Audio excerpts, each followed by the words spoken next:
Hi, everyone. This is going to be a cloud native kind of week. You're watching Techstrong, gang.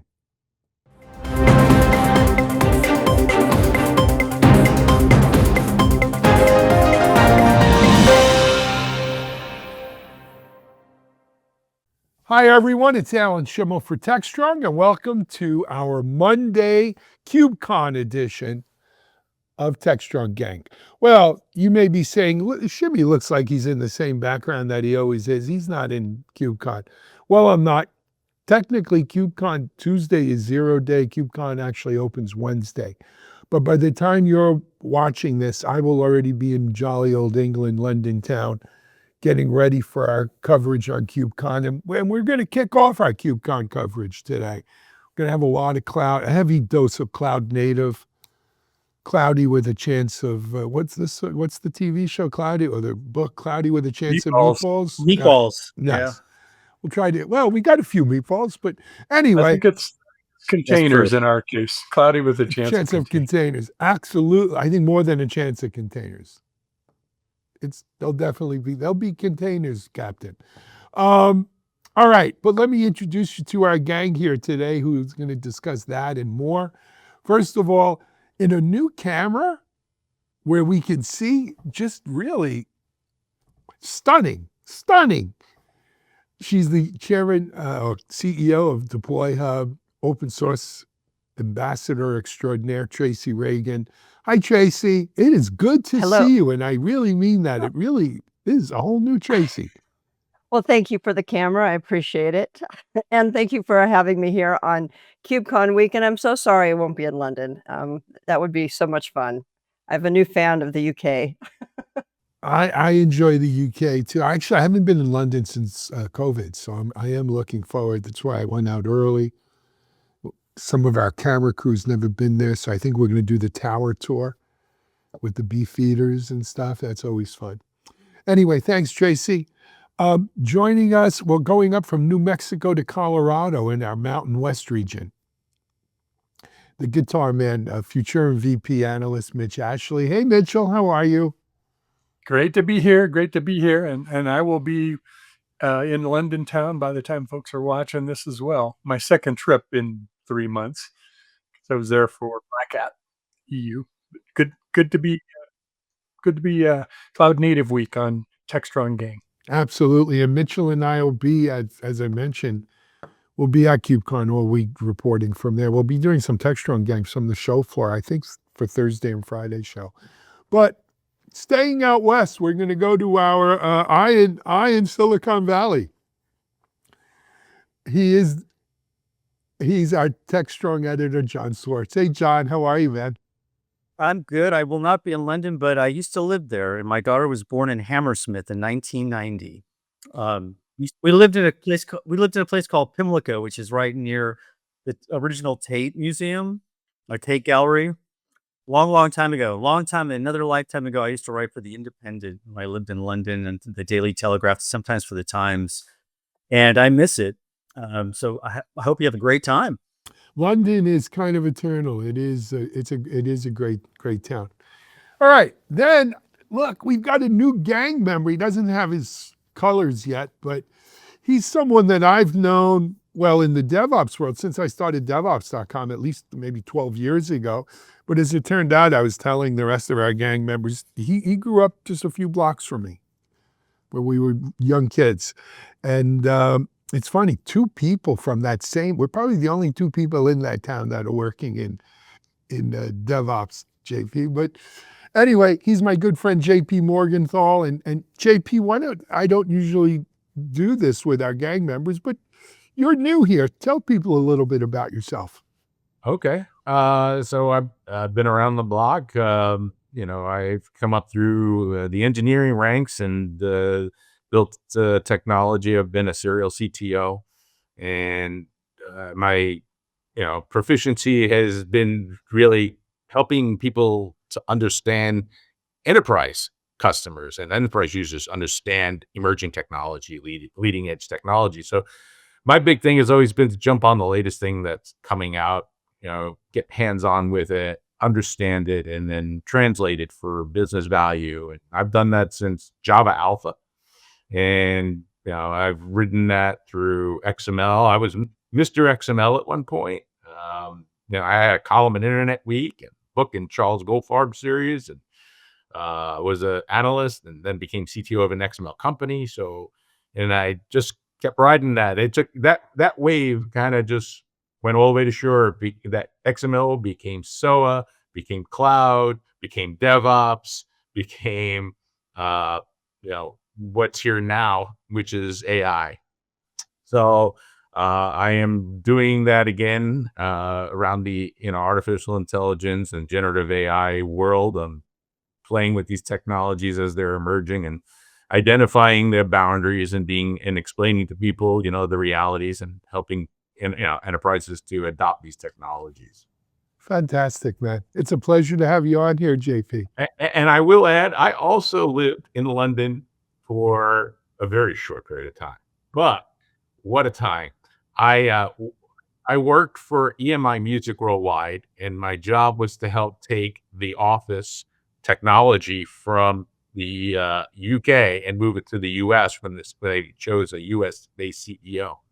And so I actually lived in Abbey Road Studios. Really? Yeah.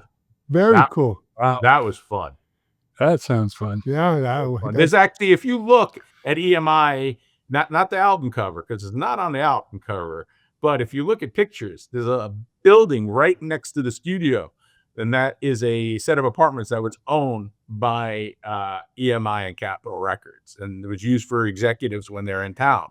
But and it was nice. I had a full apartment, kitchen, everything, but I still ate all my meals and went to the pub in EMI in Abbey Road Studios. fantastic. Very cool. Little history right there. Let it be.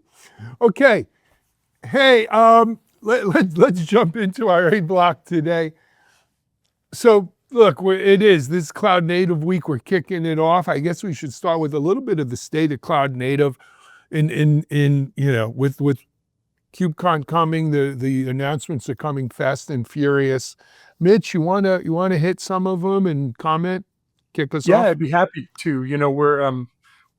In our business, we get flooded with the announcements, and a lot of them are under embargo, so some we can't talk about yet. But they're already going into KubeCon. There've been a flurry of announcements, which frankly I think is a good idea because you don't get lost in the shuffle of the mountain of announcements that happen at those conferences.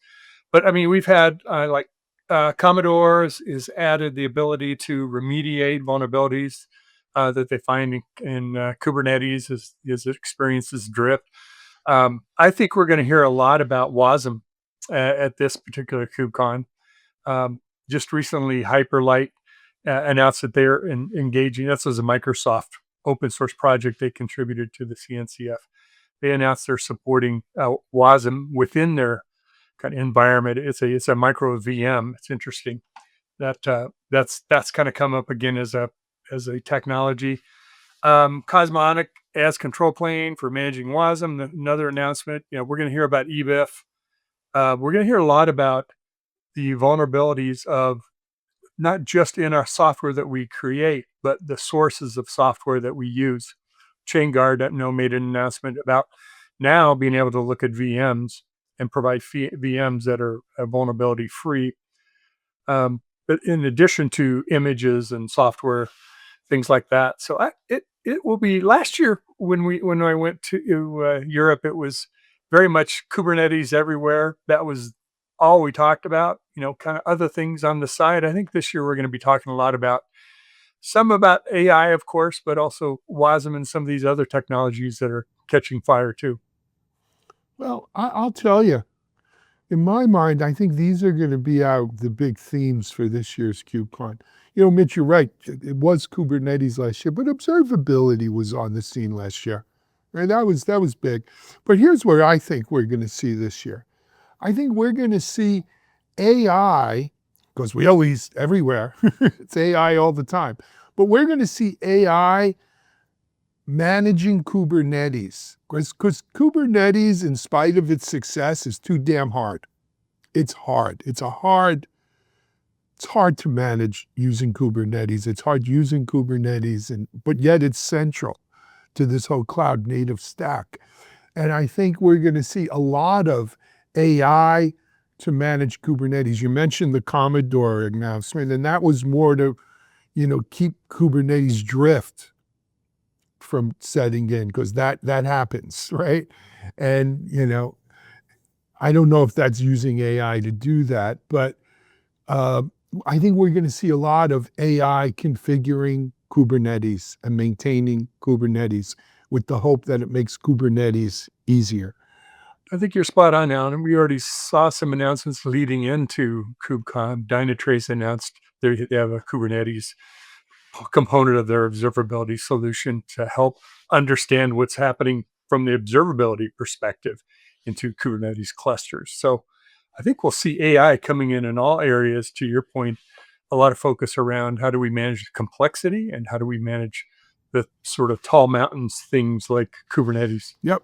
Then clearly WASM, as you stated, Mitchell, I think is going to be big. I think the important thing, or the nugget from that Ferryman Akamai announcement is, look, WASM is tailor-made for the edge, right? And Akamai, I know they're not just a CDN anymore, they're security, they're all of these great things, but they're really interested in having that edge presence, right? Lower latency, closest to the user.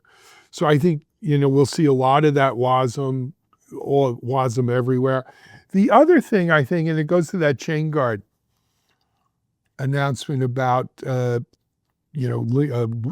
guarding the weakest link in virtual machines, is just like everywhere else we're seeing with cloud and JP, I'm sure you're probably seeing this, right? We are at a crossroads here where it's like a perfect storm. People are concerned about Broadcom VMware licensing changes, primarily cost, right? It could be up to a 3x difference in cost for your VMware. They're taking that as okay, this is a good time if I want to reevaluate. Do I want to run VMware on-prem the way I've been doing it? Is this the time I've been waiting for to move more to a public cloud? Still in a virtual hypervisor situation, right? But maybe not VMware hypervisor, or maybe I'm going right? Or going full cloud native. So the really interesting thing, and I'm very, close as unfortunately Keith's not here today, but we're both very close to this VMware community. Mine goes back to working at EMC. I hear the biggest concern isn't so much the cost; it's the feeling that the Broadcom acquisition has created a loss of innovation and support in the community around VMware. Now, where a lot of customers used to get their support for VMware was from the partners. Companies like EMC, which is now Dell, and other resellers of VMware. VMware was a very partner-centric, channel-centric company, very strong partner channel. That channel has been blown up. And so now there was relationships there. There was a, entire ecosystem that customers who are basing their huge infrastructure on VMware now don't have. It was taken away from those partners. They don't have the ability to provide that support in the way they did before. And to me, that is what is changing people's minds and making them rethink about what they do and where they go. And, another part of this whole aspect was VMware was heavily chasing the hypervisors, right? They had VMware on Azure, VMware on AWS. Those were big initiatives. And now, those customers are questioning, really, do I want to go this way? I don't think Broadcom is going to continue supporting these hypervisor approaches. So that is really what I think is changing minds more than just cost and licensing alone. Fair enough. But, but the public cloud providers are giving people options. And again, one of those options is not just to move to the public cloud hypervisor, but to take this as the point where not only am I moving to the cloud, but I'm going to re-architect and go maybe to a microservices architecture and use Kubernetes and containers and go full on cloud native. Tracy, that's kind of right up your alley. I think think if you see a theme this year at KubeCon, it's going to be that, and the complexity that that adds to your infrastructure. And I believe that you're going to see a lot more people with the title of platform engineer. Because what we're doing, and if you notice the pre-releases, as Mitch says, there's probably more to come, but at least the releases that we've gotten out up till now, you notice that they're all about, I hate to use the word to simplify them, but they're all about cleanup. In the past, we were how do we deploy containers? Now it's about securing containers. It's about making them it's easier to configure, manage drift. My goodness, we're finally going to get to talk about that. And when we talk about drift in just the platform engineering space, we're just talking about maybe a few containers that have different configurations. We don't even go down to containers that may have drift within the applications that they're running, serving the same people. So we haven't even gotten there yet. So I think that the theme is for this year is how do we start pushing it forward and cleaning up and fixing the issues that have held us back. And security is going to be a big one. I'm super happy to see that somebody's actually talking about, security in this space. The Armo article, I always find anything interesting that's trying to derive security from what's actually deployed, as opposed to what might be coming through the software supply chain and repos, because that becomes relevant. So I think it's going to be an interesting show because I think you're going to see a lot of messages about how do we make this complex environment easier and what kind of cleanup do we need to do. Absolutely. I think there's another thing that we really should mention, and that is, KubeCon, Cloud Native Con it's the same, it's called both. It's the Cloud Native Computing Foundation, which is now managing 200 projects. And how do you, like the old woman who lived in the shoe, she had so many children, she didn't know what to do. How do you manage 200 projects and give each one of them the light of day that they require to grow and feed them and be healthy in one event like this? So you're poking the bear here. You really are poking the bear. This is this is my complaint. I love the Linux Foundation, and the CNCF has really been a driver for open source in the realm of software and infrastructure. There's no doubt. But everybody wants to go where it's the most popular, and there are tools under the management of CNCF that probably should be in the CDF or the OpenSSF, but they want to be where the everybody else goes. And I feel like it dilutes CNCF, and it dilutes the messaging around security and continuous delivery. So they don't manage them well. They don't get as much love and attention as Ortelius does from the CD Foundation, or even open source OpenSSF scorecard gets from the OpenSSF. So I think that it's they can't tell people where to put their open source projects, but I believe it's gotten big because people want to be part of the party, and I don't think it's beneficial to the consumer who's trying to sort all of this stuff out. Why would just because a particular piece of software runs in a Kubernetes environment, it doesn't mean anything except that it runs in a Kubernetes environment. It's really doing security, or it's really doing CD. So I think there's some problems there, to be quite honest. Alan, I've we always talked wondered about why this. Argo should have been in the CDF a long time ago. Alan, we talked about this. I think it may have been Salt Lake at the KubeCon there last year, that KubeCon has become more of a general cloud computing conference. It's not really just cloud native, heavily focused on that. Yeah, there's a lot of that there. And that tends to happen with conferences. They kind of start to take on a life of their own.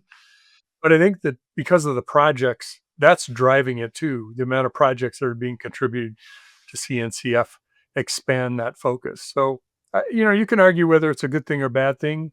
I think we'll probably end up in a day where here's the kind of cloud native track of it. Here's a different security track of it, or whatever AI track, whatever that might look like, which tends to be how these things evolve. I don't disagree. I think there is a general cloud. Here's another thing I just want to call out is that I think they're expecting this to be the biggest cloud native or KubeCon, cloud native com, bigger than Paris even, right? Bigger than Amsterdam before that. Generally, over the last few years, the European editions of KubeCon have been bigger than their US counterparts, right? Next year's Cloud Native is in Atlanta. It'll be interesting to see. Or Cloud Native US is in Atlanta. We'll see how that goes. But they're expecting a record-breaking crowd here. So it'll be. I'm interested to see that as well. You mentioned platform engineering. From what my people at CNCF are telling me, on Tuesday is 0 day, right? All the projects have their own mini conferences, and then there's some conferences like around security, and some of the sister foundations have conferences, though those are more moved out now to other ones. But anyway, the platform engineering track conference, mini conference on Tuesday, is probably one of the most popular by registration and request tracks at 0 day for KubeCon this year. And of course, CNCF has rolled out platform engineering training and certification. So I do think platform engineering is going to be huge. I should mention our good friend Luca Galante will be there from platformengineering.org. Platformengineering.org is supposedly putting on some kind of killer party. I forget now if it's Monday night or Tuesday night, but it's quite the party. You could probably look it up there. But Luca and I and maybe Mitch and the rest of the Techstrong team, we're going to be doing a few of our platform engineering show podcasts, live or not live, but recorded at KubeCon. And of course, you can follow along on that on platformengineering.com.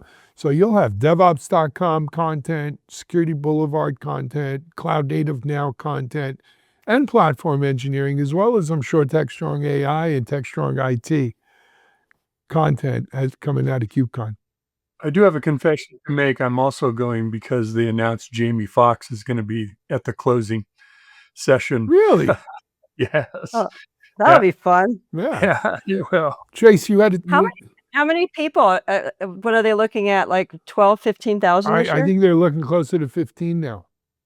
Wow, that's amazing, because I think that, probably the largest one before was 12. pushing 10. No, I thought Paris was close to 12. And I don't think it's that big in North America, though, right? No, More like 7 or 8? the last couple of years, Amsterdam, before Amsterdam was Valencia. But certainly Amsterdam, Paris, and now London have been bigger than their US counterparts, which have been, I think, Chicago, Salt Lake City, and now, as I said, Atlanta's coming up. And then I think LA after that. I'm not quite sure. Anyway, it's going to be a heck of a show. Mitchell will be there. I'll be there. We're not going to stream live from there because what we found is it's really early in North America when we stream live from KubeCon. And so what we'll probably do is record and play later that day. So you'll get sort of same day coverage, but not live. Just go to Techstrong TV. Techstrong.tv. And of course, it'll be on our daily Techstrong TV shows as well, including the gang. So that's it. That's a Cloud Native recap or promo or preview, whatever you want to call it, here on the gang. We're going to take a break. We're going to come back and we're going to talk about symbolic AI coming to DevOps. Stay tuned. Discover Techstrong Group, the epicenter of tech innovation. We're your go-to for reaching IT leaders and practitioners worldwide. Our secret? Impactful content that sparks awareness, engagement, and top-quality leads. With us, you'll access editorial websites, streaming videos, virtual events, custom content, analyst research, and more. Join our satisfied clients. Let's revolutionize your tech journey. Contact us today and tell your story to the world in the most powerful way with Techstrong Group. Hey everyone, back here on Techstrong Gang. So as I teased before the break, Imandra extends symbolic AI model to validate source code. You know, it's happening more and more. Tracy, you're up on this. Why don't you kick it off? So isn't it something that after all these discussions about agentic AI and, everything that we're doing with LLMs, that we get to talk finally about the OG of AI? The OG of AI. Right, the OG of AI. I mean, this is original stuff. I smiled when I read this article because, back in 1995, Steve Taylor and I built a rules-based system to generate make files that turned into supporting 200 different build control file types like Ant. So I think, this speaks to the fact that we don't have to do agentic AI. We don't have to be pushing the envelope to take advantage of what AI can offer. Now, there's some questions I would have for them on this topic. When you have a rule-based system, it's a bit more rigid, and it struggles with what I would call kind of unstructured data, and it doesn't really learn. But in some cases, you really just don't need that. And it's something that's logic-based, is logic-based reasoning, is actually perfect for what they're doing. So I was excited to see it, and I'm glad to see that that the OG of AI is still being considered. And just like we never talk about, machine learning or ML workflows anymore. It's all about pretty much everybody wants to worry about agentic anymore. So we pass through these phases of new technology so quickly that sometimes we don't just look at what we have and what can be applied. And I applaud them for doing this. I agree wholeheartedly with what you're saying, Tracy. It's like the first of all, I think that it's a lot of whitewashing going on. Agentic is whitewashing even more traditional forms of use of generative AI, which only makes the field more difficult to understand, especially when it's so confusing and all new right now, right? We saw this with the cloud. We've seen this with so many technologies, right? Everybody wants to be part of the party. Everybody wants to go to the party, right? So I'm an agent, but agent technology it's unfortunate that businesses are going to learn this the hard way. In fact, right before this, I posted on LinkedIn a whole post about companies are getting it wrong. They're selecting the wrong skill set to decide their AI strategy and why. And it gets to the root of what you said, which is AI is just, and I wish Keith was here because I'm stealing his nail gun analogy from one of his LinkedIn posts, but right, it's the newest nail gun, right? And now everybody wants the nail gun operator to run their company. I'm like, my analogy in the LinkedIn post is if you bought a beautiful plot of land and you're considering building a house on this plot of land, is your next call to the person who works the nail gun to run your project, construct your project? No, it's to a general contractor, right? But people don't realize this AI stuff, it's just the latest nail gun. What you really need is a general contractor still, because the general contractor has the knowledge on how to get the project done right. And what is strategy? What is governance? What does it mean to operationalize this? What does it mean to go into production? All that's being lost in the race, right? And, some prompt engineer is going to decide for a Fortune 500 company what its AI strategy is. Are you kidding me? Right? So, there's great stuff. Symbolic, neurosymbolic AI is phenomenal. It's great because if you think about everything we've learned about generative AI, right? All these words in sequence in a vector space is the happy dog, right? All that goes away. We take a lump of these and we just represent them by a symbol. Now I've reduced my entire vector space by 100x into these symbols. And now I can compare symbols so much faster with so much less overhead. And it holds such promise as a way to move forward and away from the brute force attack of GPUs and multi-gigabyte vector spaces. Sorry, I went. You got No, you're all good. Hey, can I actually something that JP were saying that I it's really interesting to me is that there's this land rush, right? There's this land rush for the AI mind share. I mean, you're going to see it in every conceivable conference, and sometimes I think we're getting ahead of ourselves. And I look at agentic AI in particular, and almost a form of inflation with this product or this concept, right? So PwC makes an announcement last week. Alibaba, Baidu, Zendesk, fill in the blanks. Every conceivable company is doing something. And I begin to wonder, although it's impressive what all of these AI agents can do and conceivably where they'll take us and doing bigger and better things, I wonder if it's a bit overwhelming or even confusing to the IT decision makers. Like there's so much candy to choose from. It's in a sense they're flooding the market with this miasma of AI agents. And it's to me, I think it's kind of reached the oversaturation point. It's going to have to it's like filter its way walking in out. a Las Vegas casino with all the lights going on those Yes, slot machines, and exactly. it's like sensory overload. Well, the first thing And is can I just one more thing? You mentioned Las Vegas, Alan. That is so interesting because literally every week in Las Vegas, there is an AI conference dedicated to a company.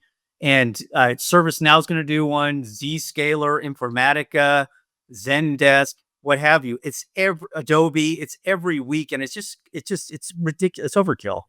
So the interesting thing about the agentic AI problem space is it is a super complex distributed computing problem domain.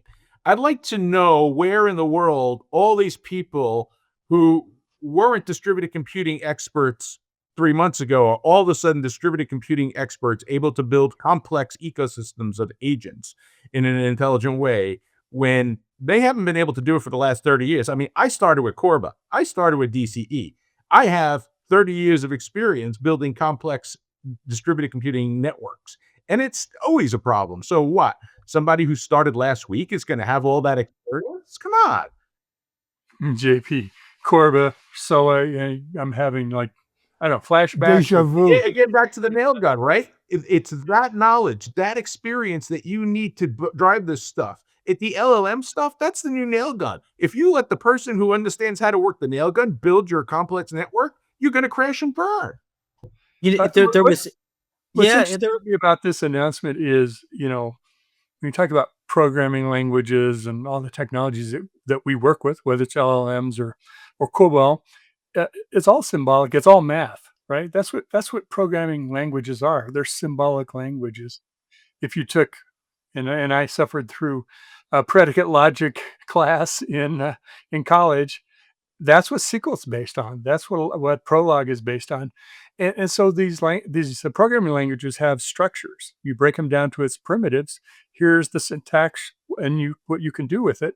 So it makes it a lot easier to take a model that understands each of the programming languages, their primitives and the variations of what you can do with it, and then apply where are the bugs? Where are the things that we can fix? I'd like to see a Guinness Book of World Record or a contest at KubeCon or something. What's the most good bugs found versus false positive bugs found, where there's security or just general bugs? Let's kind of put them to the test and see what does what, and let the winner be the winner.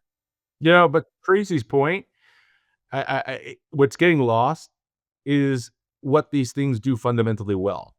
And that is pattern recognition. They are essentially pattern recognition against NLP. I mean, that's what we have right now. That's what this generative AI, this attention-based AI engine really is. It's NLP for the most part in communication with it, but it's really deciphering patterns, right? And pattern with a heavily weighted model. I mean, that's the transformer difference, yeah. Right.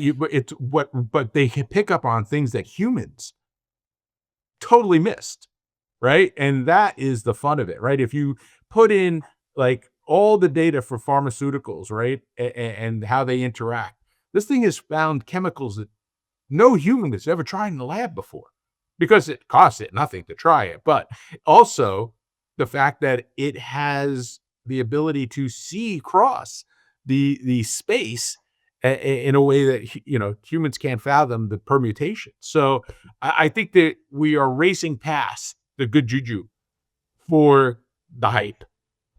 So, but let me just get this straight, guys. You're acting surprised that the technology industry is not like a Pavlovian dog attracted to the shiny new trinket. Is that something new? This No, is the first time that's that's the happened. pattern, and that's why I exist, or Yeah. that's what I've done my whole career. At our core, we're all gadget boys, right? Let's not forget it. And so there's something, I don't know if it's DNA, we could do the trading places. I don't know if it's in our DNA or it's the environment, but we've been trained to act like, Pavlovian dogs when someone says a shiny new trinket here. We all, get all happy. Well, And there's an We impact. like to tinker. we on like that. to tinker, right? We're tinkerers. The tech industry is an industry of tinkerers. Tinkers. But I think we Tinkers. have to remember that this, using symbolic AI is more reliable. I mean, that's what we're all saying. And remember that LLMs are just code too. So symbolic AI can be now the generators of LLMs. Well, that's like the whole universe is in my thumbnail here, right? Yeah. Uh, Hey, remember everything. So Tracy talked about building essentially a rules engine, right? Which goes back to the whole idea of, prologue and knowledge bases, right? Under the hood of all this is it's just trained by a knowledge base. And if there's garbage It's a in the knowledge base. Yeah. all right. Yeah, there's a lot Yep. of others. Guys, we For got to sure. take a break. We're running a little behind, but we're going to come back with our C block. And John has a preview of some Intel news coming up. You're watching Techstrong, gang. SecurityBoulevard.com is the leading resource for news, analysis, and education on challenges facing the cybersecurity industry. SecurityBoulevard.com covers all aspects of cybersecurity, including data security, DevSecOps, cloud security, application security, network security, security threats, and more. SecurityBoulevard.com has the largest selection of security content, featuring breaking news, blog posts, podcasts, and more. Visit www.securityboulevard.com to learn more. SecurityBoulevard.com, home of Security Bloggers Network. Welcome back to Techstrong, gang. Hey, Monday today is going to be a big day, another big day for Intel. Their new CEO, Lip-Bu Tan, is going to make his first public comments since he was appointed a couple of weeks ago and replaced Pat Gelsinger. And in a sense, I think what Mr. Tan is going to be facing is like an Indiana Jones moment. So he could swoop in and save this great American icon institution, which has tremendous assets, tremendous brand name, but has heavy baggage. Or things could fall apart and we could end up with yet another Intel CEO. I think we've had, not counting the interim CEOs, I think there have been 4 in about 7 years. So he's going to probably talk Monday afternoon, later today, about what he plans to do with the foundry business, which has been losing money but has a lot of potential. He might talk about even more job cuts, maybe cutting out the bloated workforce. There's been a lot of criticism, and Mr. Tan was one of the critics of Gelsinger. And Tan left the board last year over disagreements over the company's bureaucratic, slow ways, its risk-averse culture, and its lagging AI strategy. So he is going to be outlining what we can expect.